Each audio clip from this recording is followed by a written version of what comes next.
So let's start.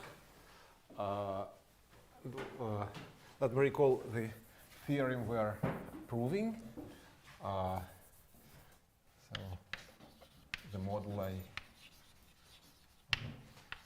space of torsion-free sheaves E on P2 of generic rank R and second Chern class N and equipped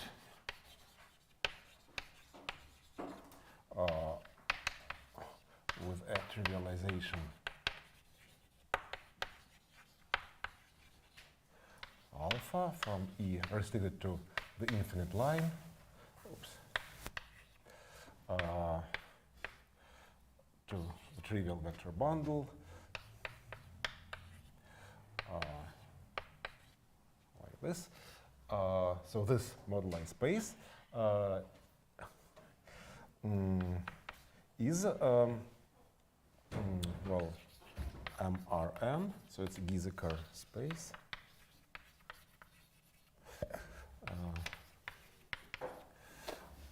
And it is isomorphic to the following thing. So you take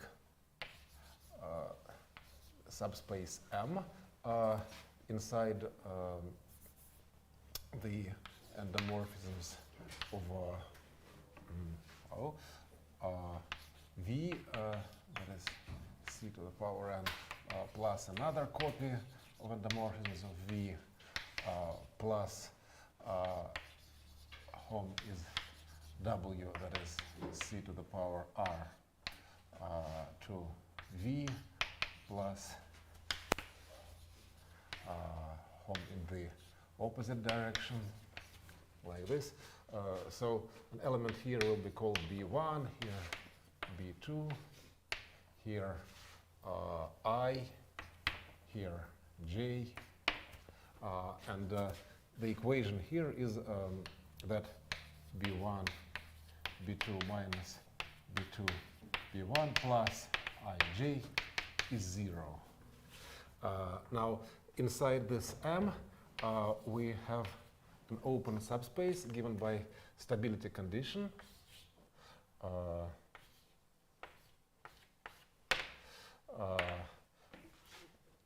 That if V prime is stable under B1 and B2, and V prime contains the image of W, then V prime equals the whole of V, and inside we have a still smaller open subspace given by stability condition S2, which is absolutely dual. So if V double prime is B1 and B2 stable, and V second is contained in the kernel of J, then V second is just 0. Okay, so there is a natural action of GLV and GLW on this thing. So the claim is that the Gieseker moduli space is isomorphic to, I'm not modular the free action of GLV. And moreover, here we have some open subspace just formed by vector bundles. We consider torsion-free sheaves, but inside we can consider vector bundles.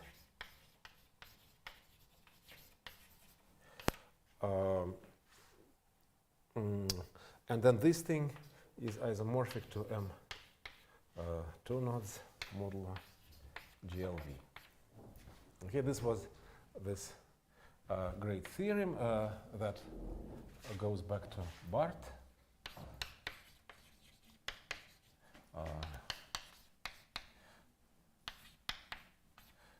In about 50 years ago. And we started proving it. Yeah, by the way, first of all, we were interested in it because of the case rank equals 1. And then it was just Hilbert's scheme. So maybe let me write this, that M1n is just the Hilbert scheme of n points on the affine plane. And well, so this is the full statement of the theorem, and hopefully we will prove it today or on Thursday. And the proof was rather long, or will be rather long. It consists of some parts and preparations. And as the first preparation, we constructed a resolution of diagonal.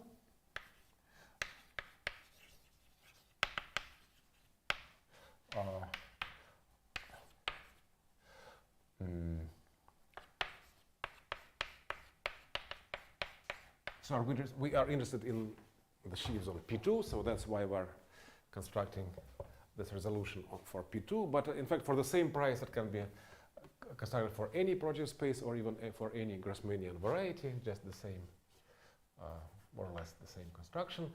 And it, yes?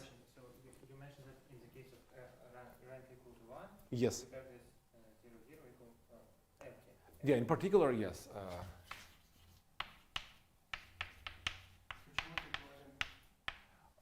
Pardon me? Well, no, we didn't prove anything yet.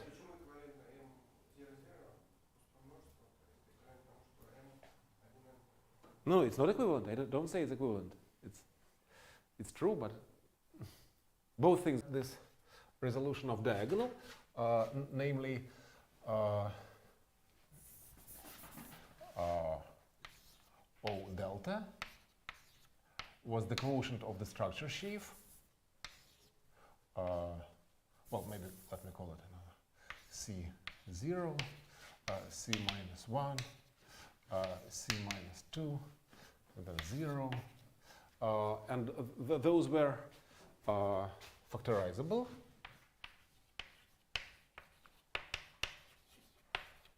Factorizable vector bundles.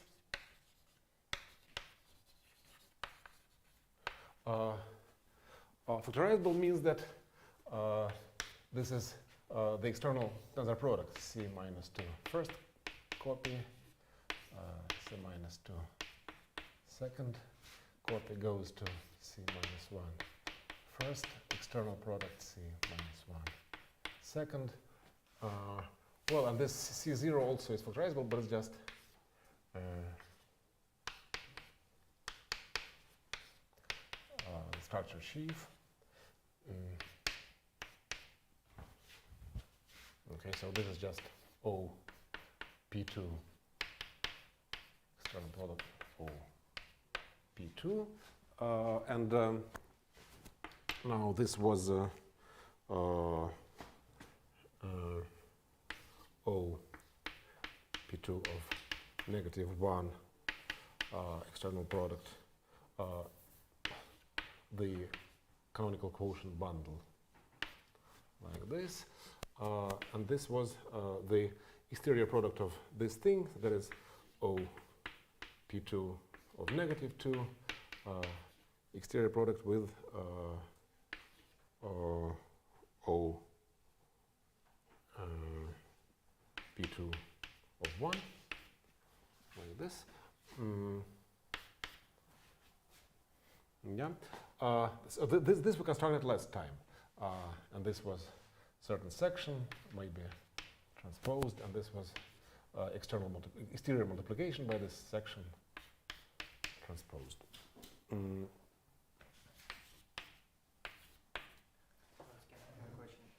Yes. Can n be negative? No. For some reason, no.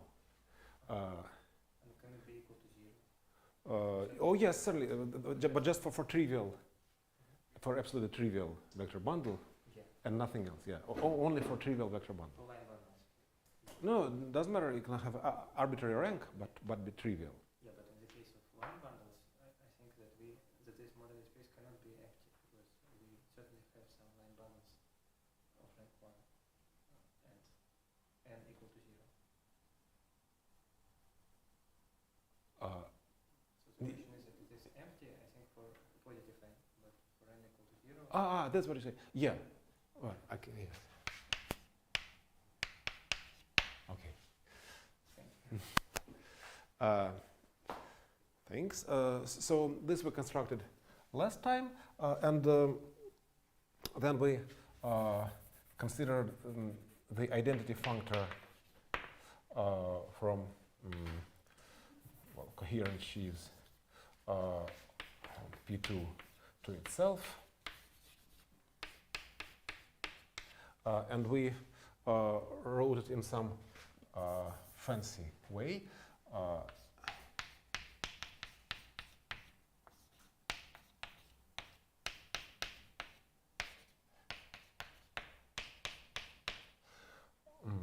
So inside we had diagonal, and there was an embedding of this diagonal. I forgot.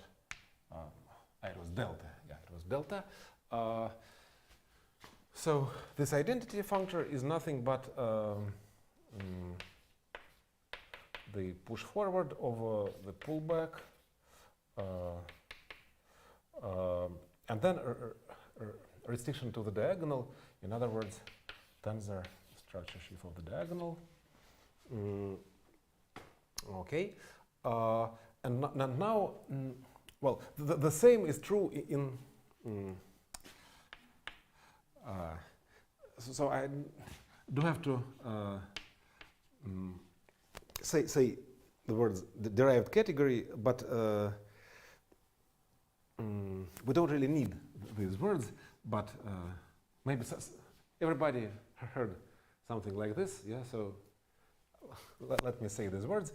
But once again, it's just for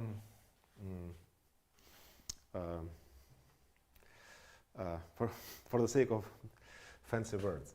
So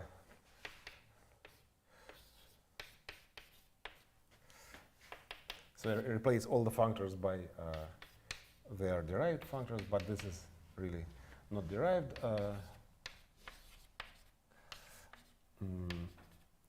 Okay, and now in the derived category, I can replace the structure sheaf of the diagonal by its resolution. Okay, and after I replace it by its resolution, I obtain some complex to compute this functor. So say identity functor of E is our torsion-free sheaf is this. Well, first of all, it's E itself, but on the other hand, it's is this.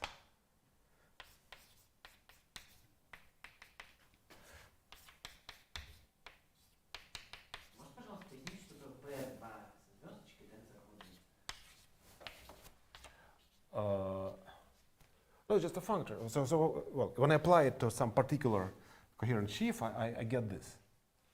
Yeah, then probably there is no question.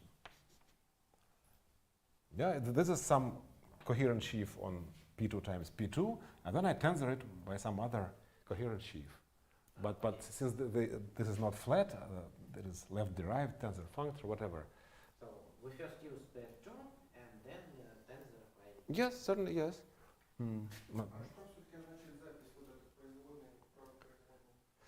Well,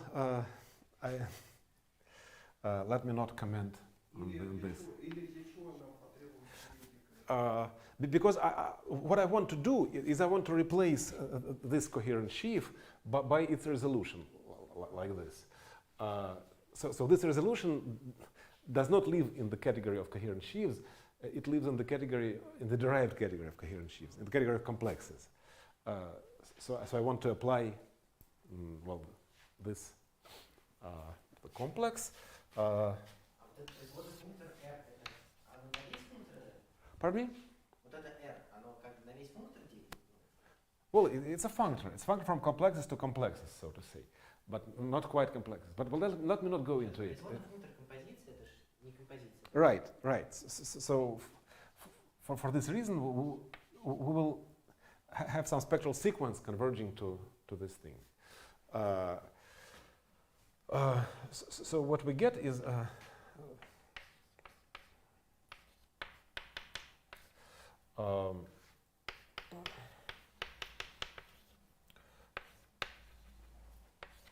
this. So I replace, once again, the structure of diagonal by its resolution, and then I apply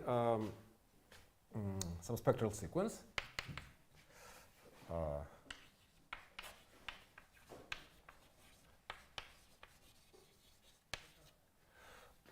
So it converges to, well, to this, but we know a priori that this is equal just to E.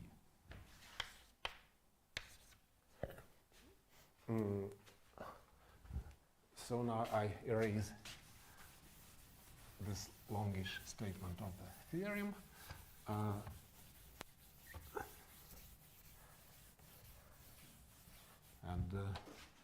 Yes, pardon me? For the tensor product, maybe we forgot E. Oh, again, yeah, E, thank you. Thank you. Okay, so this spectral sequence is first page is RQ per 1,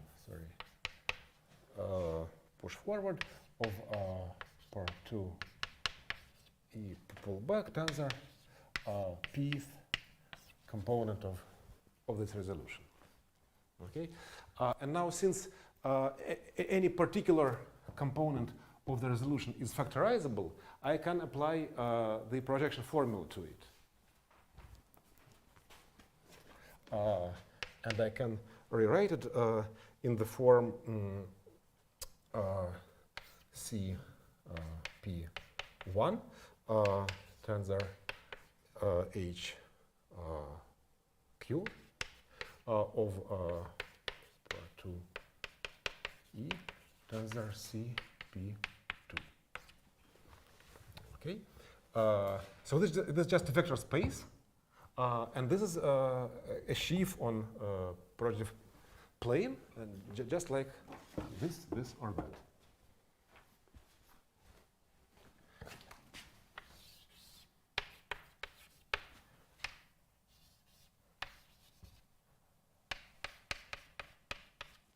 Okay. So this is my first page of the spectral sequence. It converges to E. And now let me formulate some result of computation. Then we will prove this result in all the gory detail. But before we prove it, we apply it to computation of the spectral sequence. And this spectral sequence gives us a very explicit construction of these torsion-free sheaf E. So this spectral sequence converges to just E. Okay, so well, let me call it proposition maybe. It's rather lemma, but the proof will be rather long. So maybe I'll call it proposition. So this is like a special case of the Grothendieck spectral sequence. Is it well, maybe Grothendieck, yeah. Direct functor. Yeah, right. Yes, Grothendieck. Okay, but so I remember maybe I'm mistaken. You have the spectral sequence two classical direct functors. Yes. So in principle, in this case, we would have the direct push forward as we have and torque. Maybe it's not Grothendieck. It doesn't matter. I mean, you just all the spectral sequences come from filtered complexes, and here I filter just in the most stupid way, and it's called stupid filtration or filtration bête. This most stupid filtration, just this. Okay, the associated gradient is just this complex without differential. And that's what's written here. So maybe it's not Grothendieck, it's just most stupid spectral sequence. Yeah. It comes just from filtration of this by the stupid filtration of this. Okay, so the proposition says that when we compute those coefficients, those vector spaces, they essentially all vanish. They almost all vanish. The only thing which remain are in degree 1. And for this reason, this spectral sequence degenerates immediately.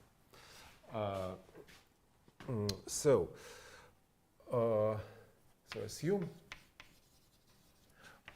E is a torsion-free sheaf as before. So the restriction to the infinite line is trivial.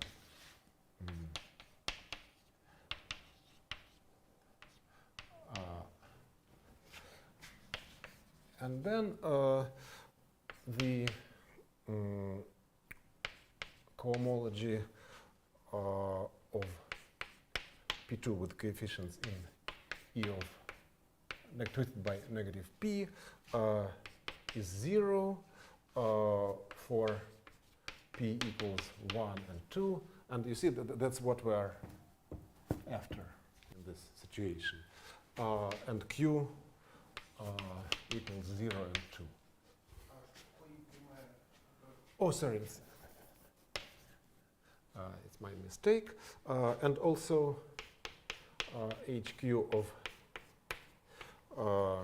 E twisted by negative 1 tensor this dual quotient bundle is again 0 for Q equals 0 and 2. So once again, this is what we're interested in. Yeah. And we'll start proving it in 5 minutes. But from this, we derive the following conclusion about our spectral sequence. Is that first we replace, just for a moment, E by its twist, E of negative 1. And then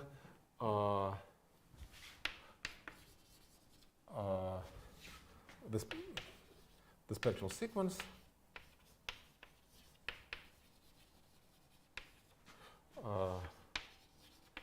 takes the form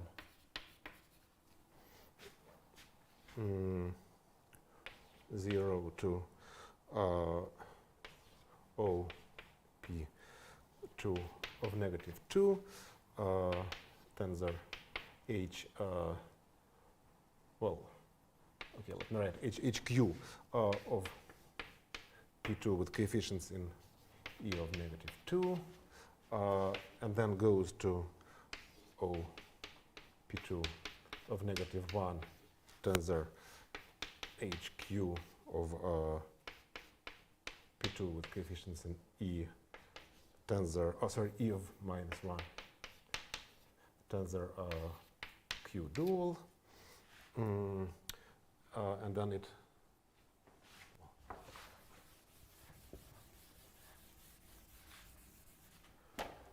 goes to OP2 tensor HQ of P2 with coefficients in E of negative 1. And there we are. But it only exists for Q equals to 1. Yeah, due to this lemma.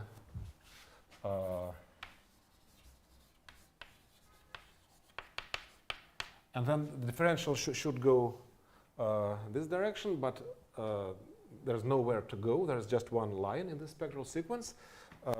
So this spectral sequence degenerates at the at the first page.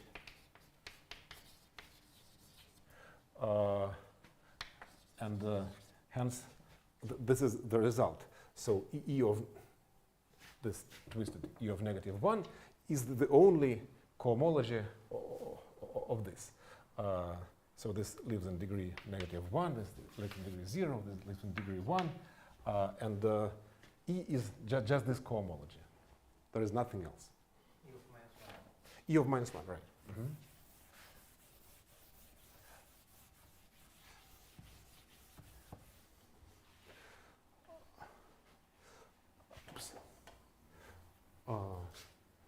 So E of -1 is H0 of this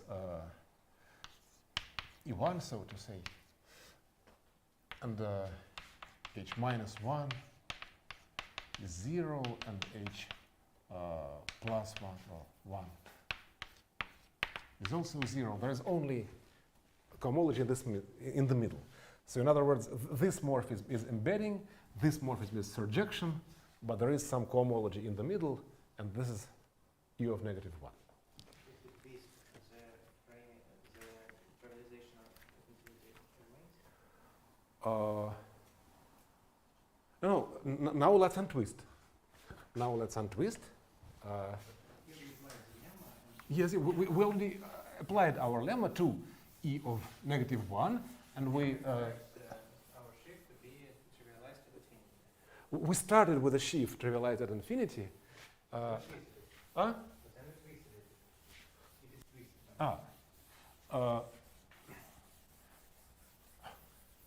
Yes, but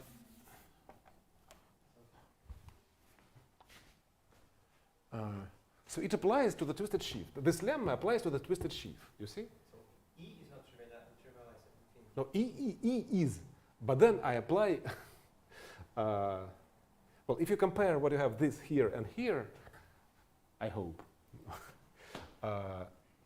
then this applies to E of -1. And now I realize E of -1 as the 0th cohomology of this monad, and then I untwist back. So I untwist back, and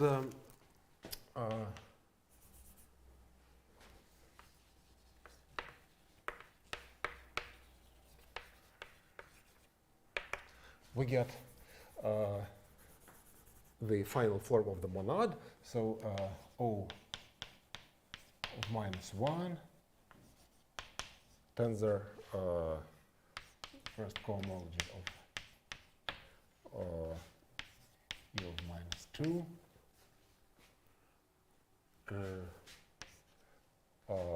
to O tensor first cohomology of P2 with coefficients in E of -1 tensor Q dual, and then to O of 1 tensor first cohomology of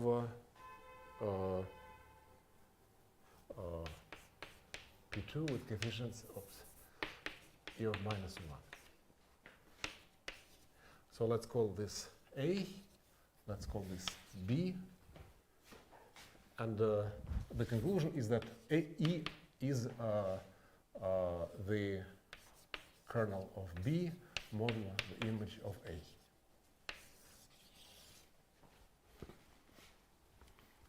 Okay, and after we prove this proposition, we will study this monad, and so again, in this monad we have just three line bundles: O of -1, trivial, and O of +1. Okay, and all these things are just vector spaces; they're just coefficients. What do you mean when you say monad? So monad is a three-term complex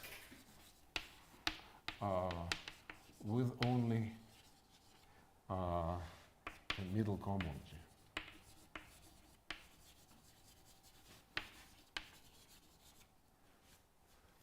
Okay, so it's like dressing. Monad is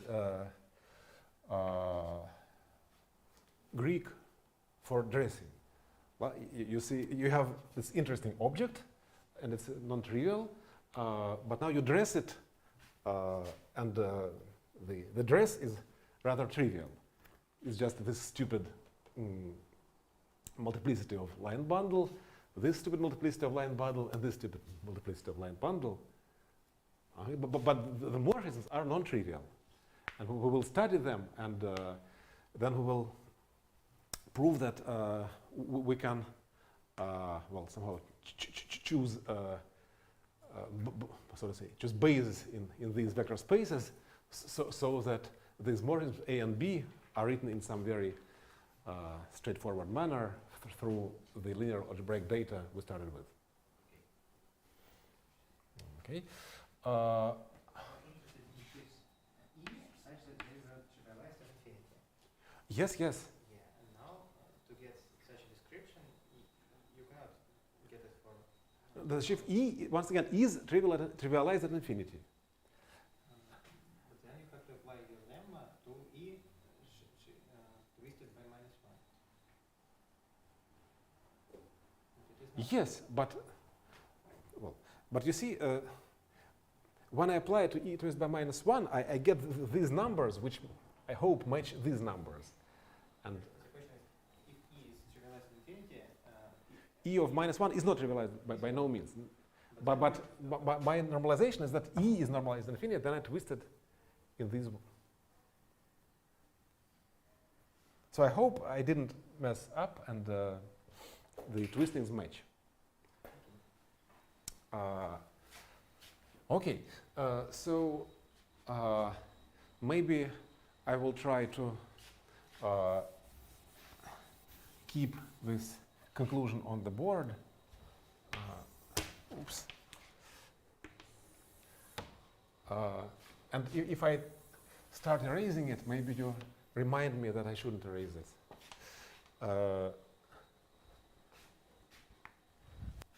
Instead, let me erase this.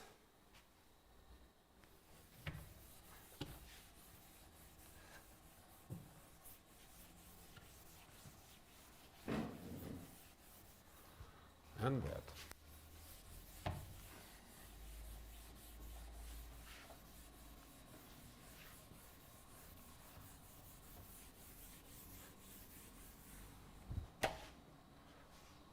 Okay.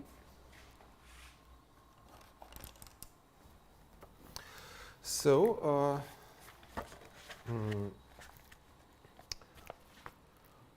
we're proving this proposition.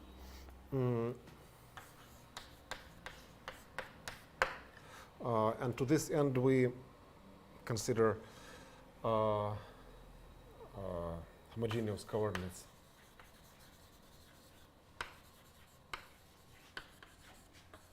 Z0, Z1, Z2 on P2. So in particular, the infinite line is given by Z0 equation. And so we have the exact sequence 0 to O P2 of -1, multiplication by this coordinate Z0 to O P2 to O infinite line.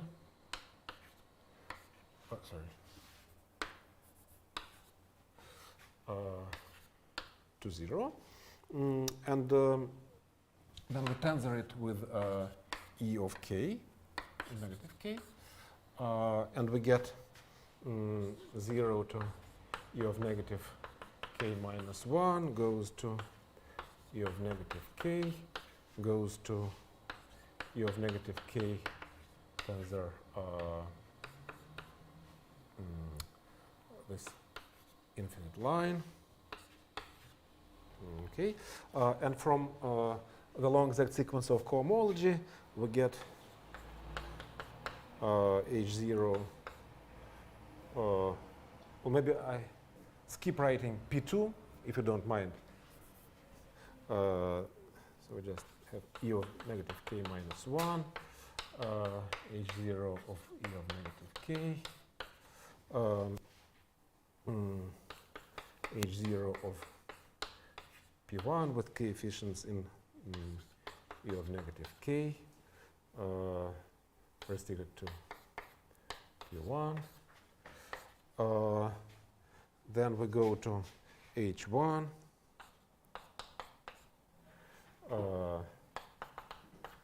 Then we go to H2,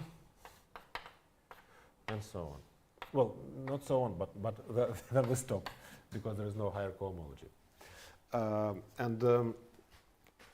Now we know that our E restricted to the infinite line was trivial.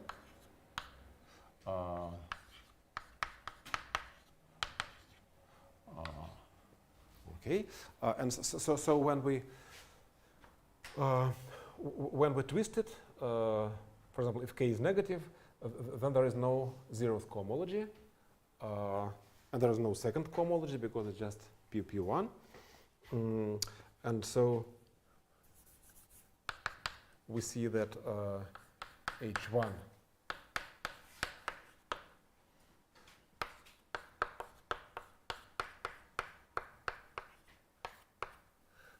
is 0 for k bigger than 0, and H1, sorry, it was H0, sorry, but H1 is also 0.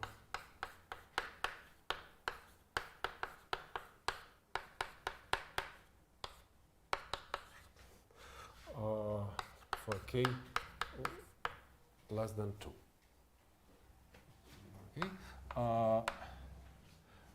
and for this reason we obtain certain isomorphisms here in the long exact sequence.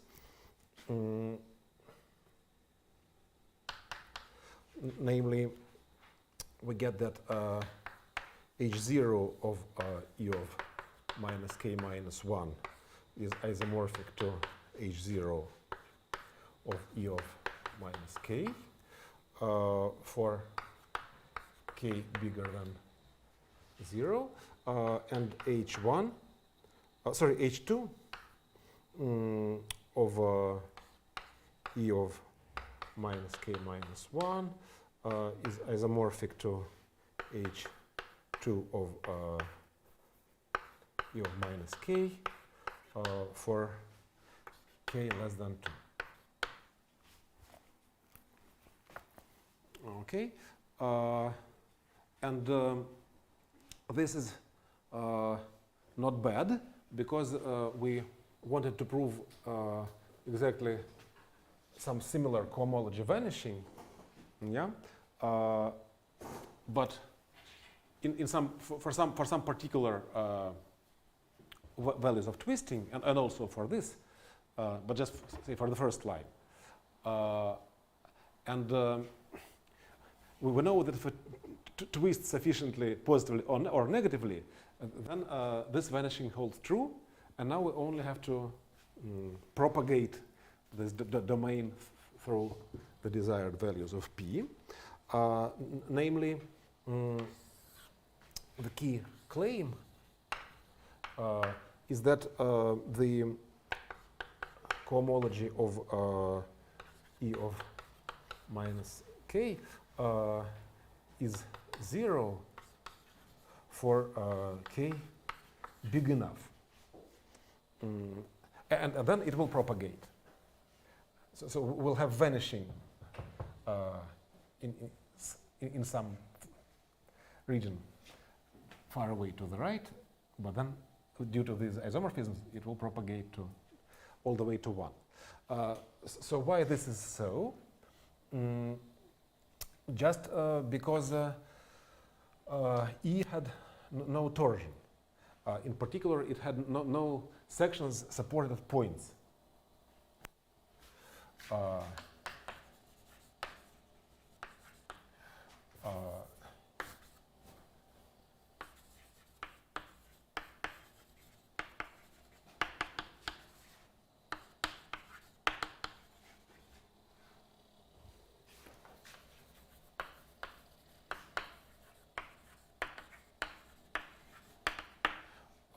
Okay, but any other section, after you sufficiently untwist, must vanish. So, I mean, what does it mean to have such a section? It means that E has a section which vanishes along some divisor, or along many divisors to the order of k. But it may have sections vanishing to some order, but there's some particular fixed order, and then you twist much bigger, then you will have no such thing. Okay. So if you have a section at point, then twisting like this doesn't matter at all. But if it has no torsion, so it has no sections vanishing at curves either, but supported curves either. So it just has some global sections. It's a finite dimensional space of global sections. Each section may vanish to some degree at some divisor, but after you untwist very strongly, it kills all those vanishings along divisors. Okay, so this is true, and we from this claim, it follows that H0 of E of -1 is isomorphic to H0 of E of -2, is isomorphic to H0 of E of -3, and so on, and is 0. And similarly for H2,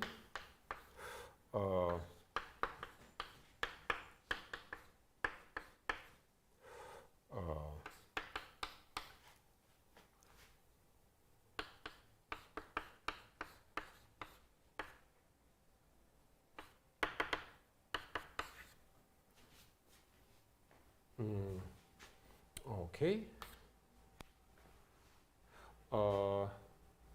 So this is already pretty good, and also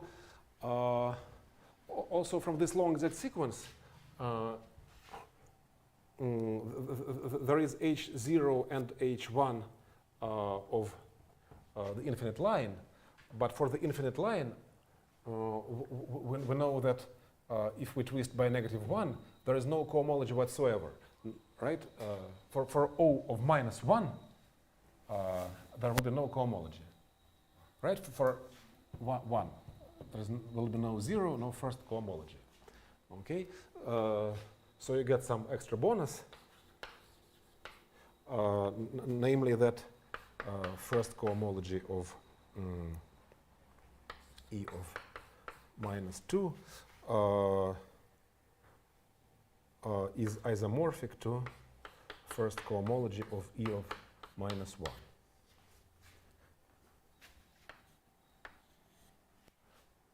Okay,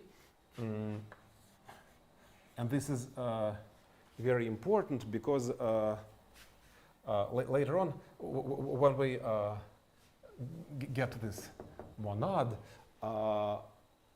you see it contains those coefficients, and they will be at least of the same dimension. So it will be useful later on. So this will be called maybe V, and this may be V prime, but they will be isomorphic. And in fact, they will have dimension n, the second Chern class of E. Okay.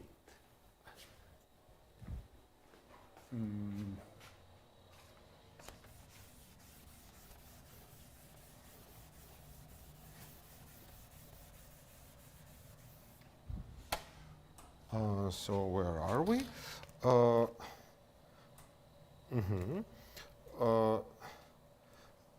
So now just tensor here everything also with this dual quotient bundle.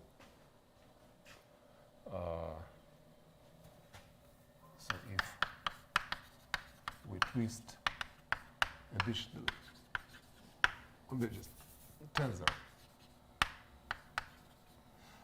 additionally with Q dual, then similarly we get the long exact sequence, maybe I just, I don't know, maybe I just erase this because I don't, it won't fit here.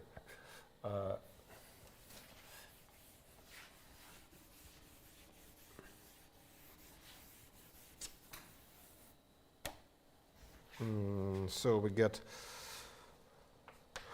H0 of E of minus K minus 1 tensor Q dual goes to H0 of E of minus K tensor Q dual H0 of the infinite line with coefficients in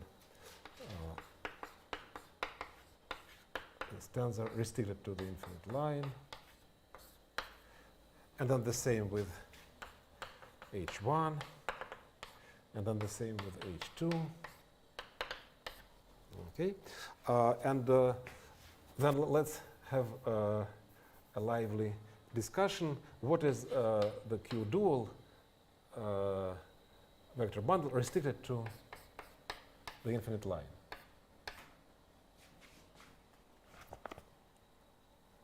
Let's have your opinions.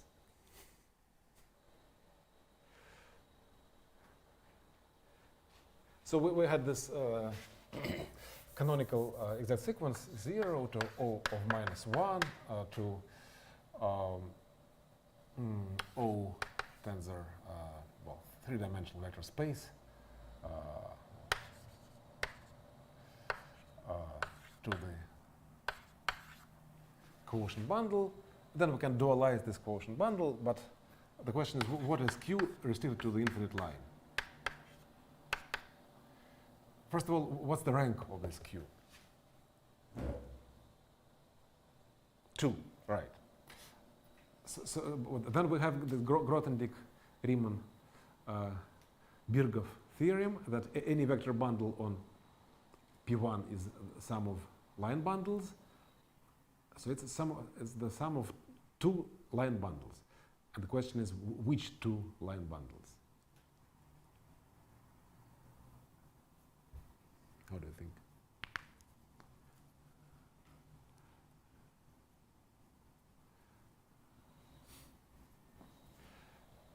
Yes, any suggestions? Well, it doesn't matter, we can dualize. We're interested in this, but if you give me an answer for Q, I will be able to dualize it, hopefully.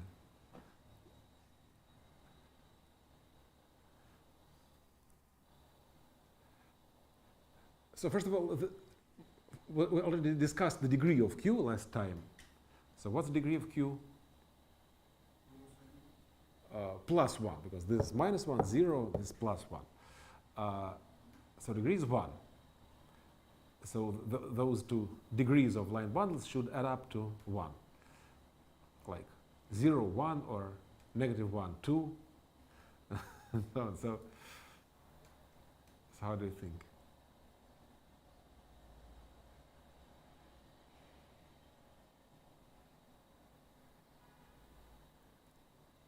Well,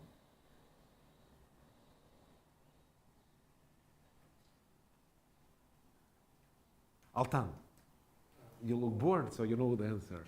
Yeah. Yes, and what's the answer? I think it's O plus 1. You're right. And why? It can be seen just from the directly from the equation of P1, that is when the 0 is equal to 0. Mm-hmm. So the restriction splits at O.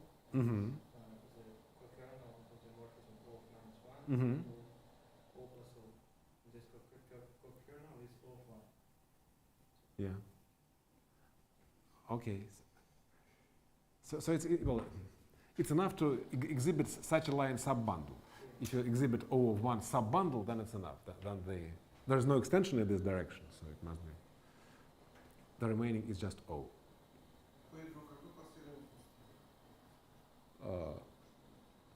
Well, inside this, this K3 in a sense has coordinates Z0, Z1, and Z2, if you wish. And if you, if you disregard the Z0 and only consider Z1 and Z2, then this will be the canonical, the similar canonical sequence for P1. P1 also has its own sequence, but O of -1 to two-dimensional to O of 1 quotient. So you will see this O1 subbundle. Great. So here you'll have O P1 plus O P1 of -1. Okay. And so we will have zero cohomology of the infinite line with coefficients in E of -k tensor Q dual restricted to the infinite line is 0 for k bigger than 0. And the first cohomology of the same guy is 0 for k bigger than 0. Okay. And again, from this long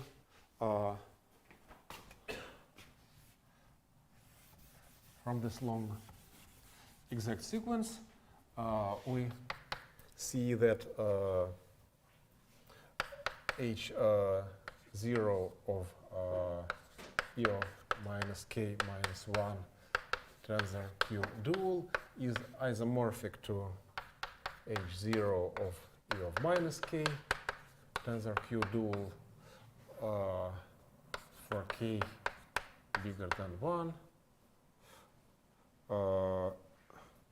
and H2 of E of -k -1 tensor Q dual is isomorphic to H2 of E of -k tensor Q dual for k less than or equal to 0.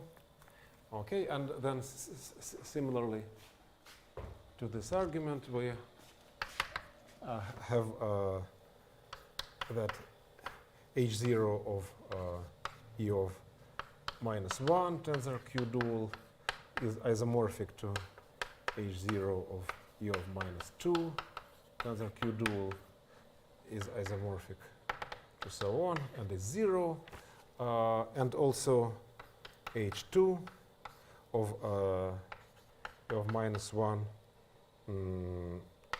tensor Q dual is isomorphic to H2 of E tensor Q dual is isomorphic to H2 of E of 1 tensor Q dual, and so on, and you get 0.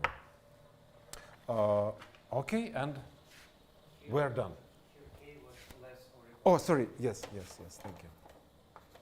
Thank you. Great.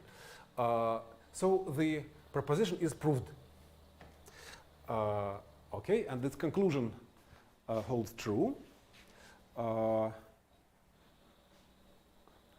Okay, maybe I just add this isomorphism. H1 of E of -2 is isomorphic to H1 of E of -1.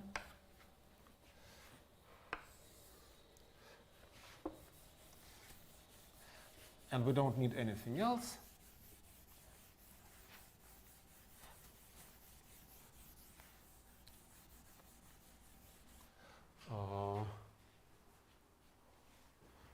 Okay, so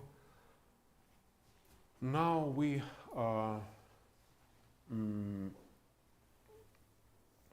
so to say, construct the linear algebra data, namely B1, B2, I, J, and even before this, V and W, from E, or rather from this monad.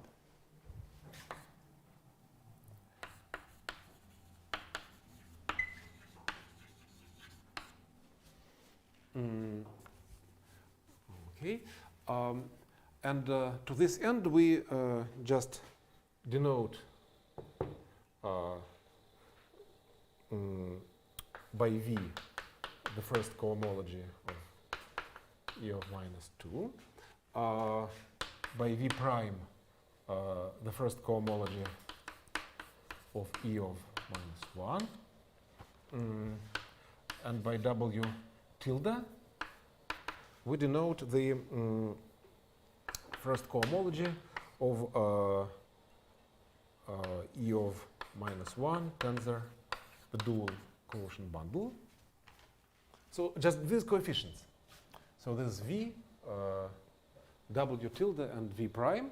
And so our monad looks like O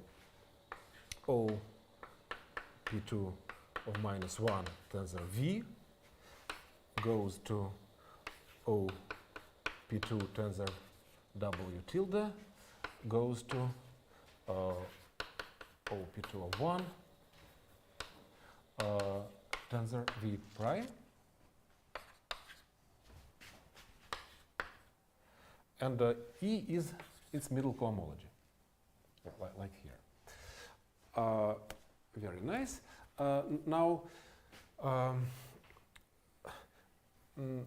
these vector spaces are just multiplicity vector spaces, and we have essentially a morphism from O of minus 1 to O, or here from O to O of 1.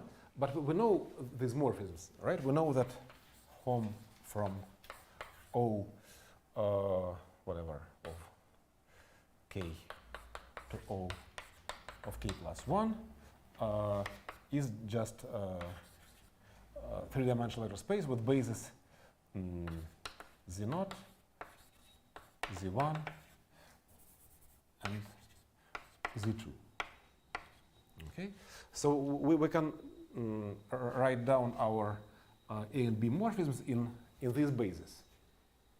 Okay, so we write A is Z0 times A0 plus Z1 times A1 plus Z2 times A2. The same for B.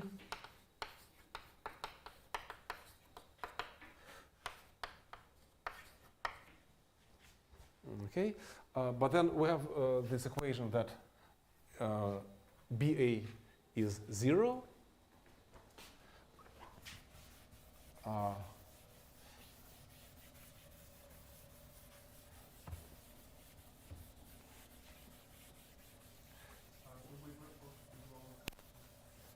I will say this in a moment. It's a very legitimate question. So if I write it down in these coordinates, we just get 6 equations. So it's B0, A0 is 0, B1, A1 is 0, B2, A2 is 0, and also B0, A1 plus B1, A0 is 0, B1, A2 plus B2, A1 is 0, and B0, A2 plus B2, A0 is 0. Okay, and now maybe I will skip the process of putting those A0, 1, 2 and B0, 1, 2 to the most economical form, but I'll just formulate the result. So after well, maybe before I do this, let me say that from Riemann Roch,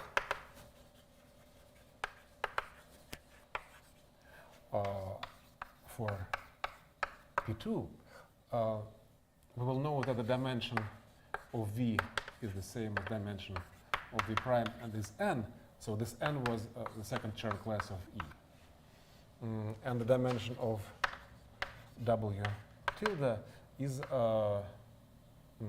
2n plus R. So R was the generic rank of E.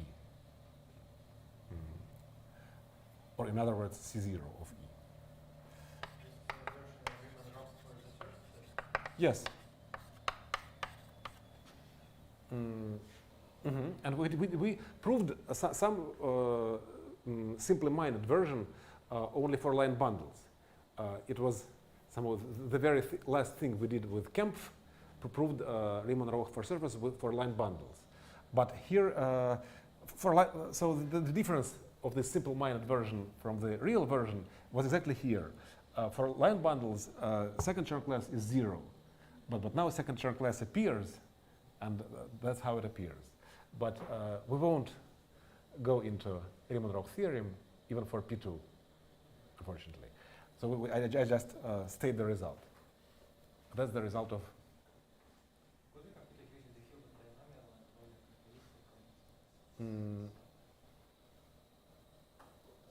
Well, I don't quite understand your question. So this computation is called Riemann-Roch theorem. Well, there are ways to prove it, and it was known in the 19th century for surfaces, just to, for example, to Italian algebraic geometers. Okay, or in fact, to Max Noether already. So we know this, and then after some linear algebra,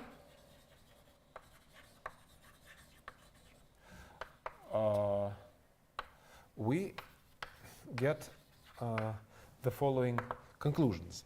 So first of all, we answering Sergei's question, we said W is the intersection of the kernel of B1 and B2.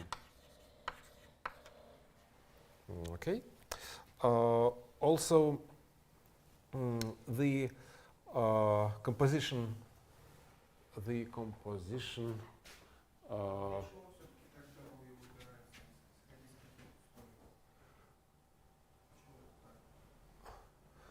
Well, we maybe so I suggest to skip it because we don't have much time, and it is just some straightforward linear algebra. You can look it up in various places.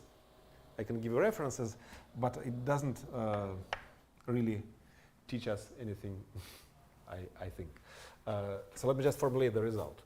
You can define W this way, then it will be R-dimensional, and the composition B1 A2, that is negative B2 A1, from V to V prime is an isomorphism. And we will identify them via this isomorphism. Okay,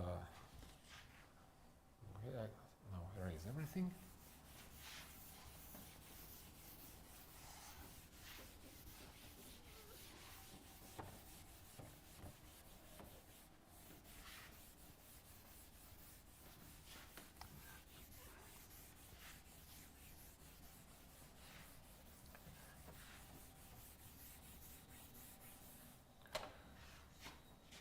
So identify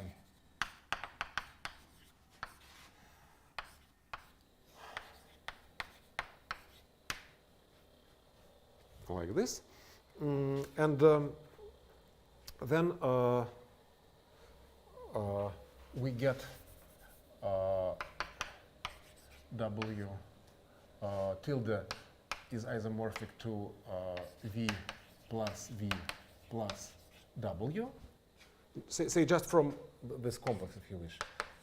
V plus V goes by A1, A2, goes to W tilde, goes by B1, B2 to V. Okay, and then from pardon me? Yes. Pardon me? I don't understand the definition of this morphism. So it takes by Well, we have those morphisms. Yeah. So all the coordinates are just morphisms from, say, all the A's are morphisms from V to W tilde. All the B's are morphisms from W tilde to V prime, but V prime is identified with V at this. Maybe you forgot to add V plus V to the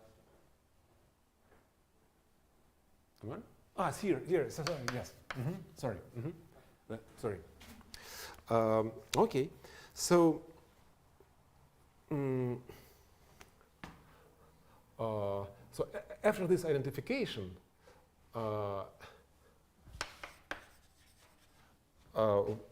just somehow by definition, A1 will be negative identity V 0, 0.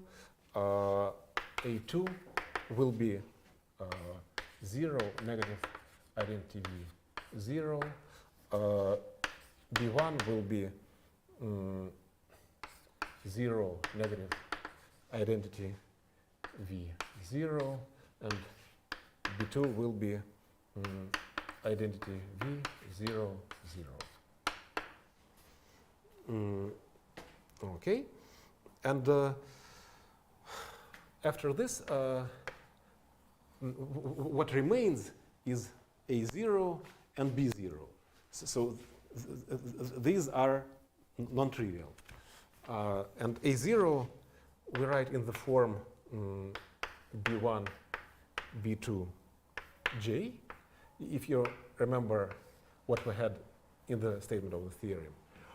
And B0 is written in the form negative B2, B1, I. Okay?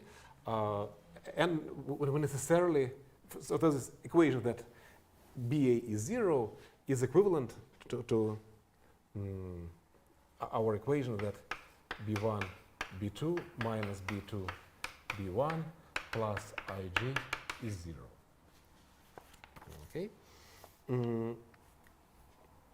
And we are,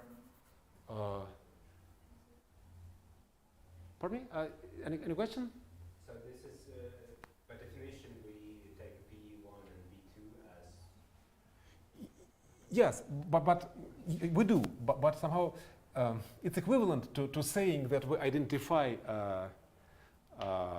W tilde with this sum just by. The big B's. So They're just coordinates. Yeah, they're just coordinates of B naught, and they must be the same for A naught. Yeah. Okay, so we're almost done. Maybe let me write the result down once. So I rewrite this monad once again in this form. So I have V tensor O P2 of negative 1.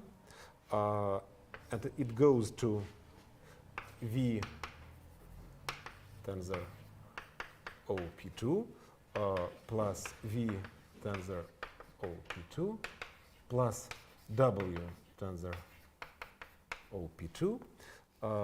Then it goes to V tensor O P2 of 1. Okay, and here the map A is Z naught B1 minus Z1, Z0 B2 minus Z2, and finally Z0 J. And here B is negative Z0 B2 minus Z2, Z0 B1 minus Z1, and Z0 I. Okay. So so once again, this is our monad, but written after some economical choice of basis, so to say.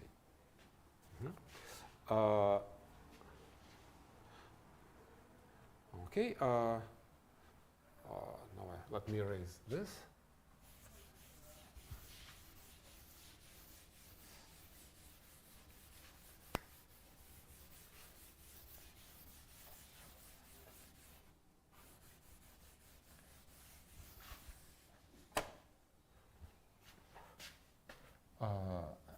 And we know that at infinity, at the infinite line, somehow everything here cancels and only this remains.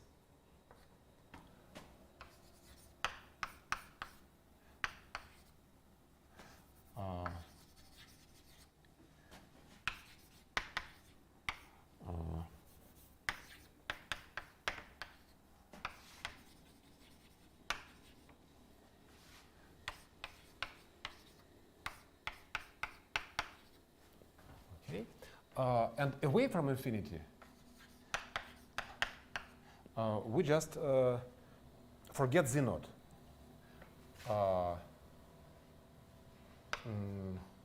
Just set and O whatever. -1, 0, 1.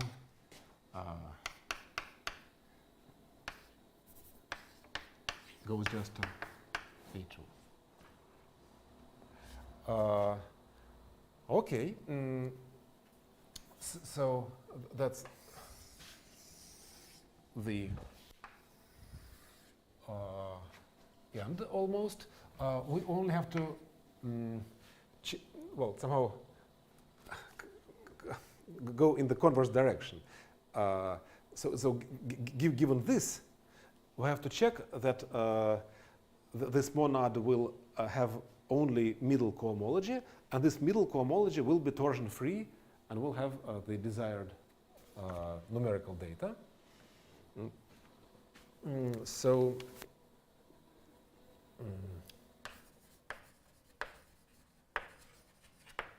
conversely,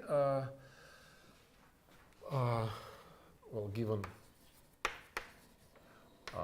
B1, B2, Ij, such that the commutator B1, B2 plus Ij equals 0, and the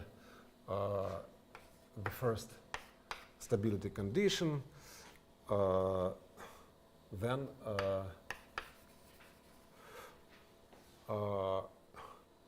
or maybe, maybe I should say, then A is always injective, and B, injective as a morphism of sheaves. Okay. Now B is surjective if and only if this stability condition S1 holds true. I mean, the image of I generates V under B1, B2. And A is, so to say, pointwise Well, fiber-wise, injective if and only if this dual stability condition holds true.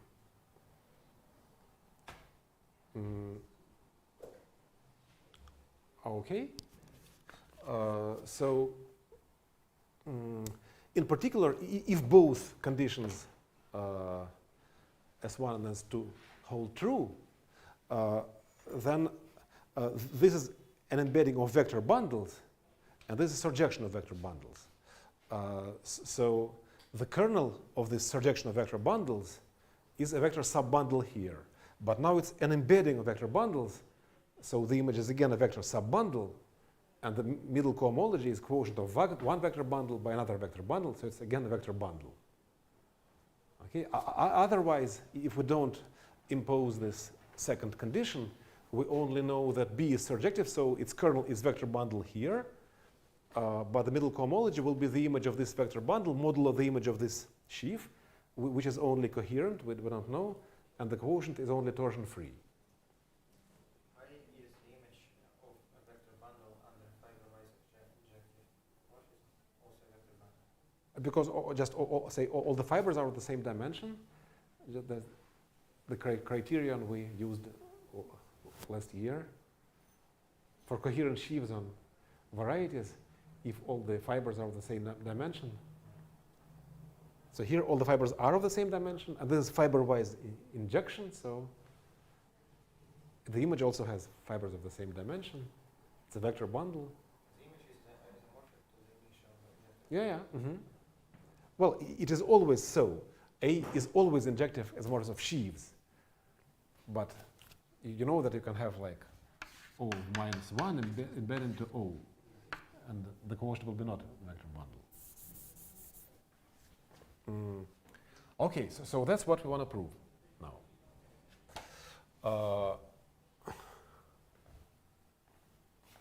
Okay, and now I can erase everything, yeah, finally.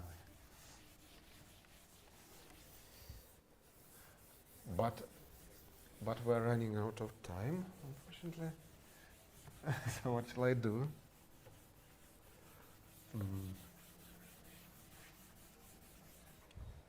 So I'm afraid we'll have to continue from this moment on next time.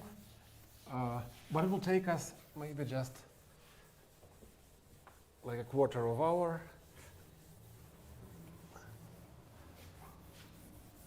Next time, and then we will start some new topic, maybe about Frobenius splitting. So I don't know. Maybe I'm sorry. Maybe it doesn't even make sense to start because I have just 2 minutes and.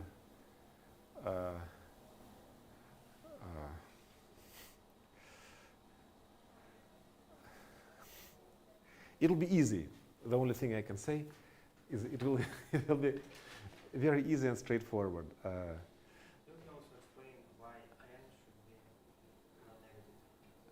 non-negative. No, unfortunately, this I will not explain. No, this is some Bogomolov-Miyaoka-Yao inequality.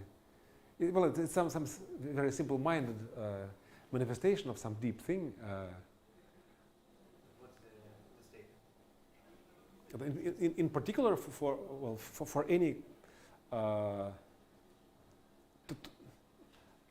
say torsion-free or say vector bundle on P2 whose first Chern class is trivial, the second Chern class must be positive. But here the first Chern class is automatically trivial because when you restrict to one line, it's trivial. Yeah. So we'll finish next time and then start Frobenius splitting. And Frobenius splitting will take us but maybe the whole May. Because the May starts with long vacations, yeah?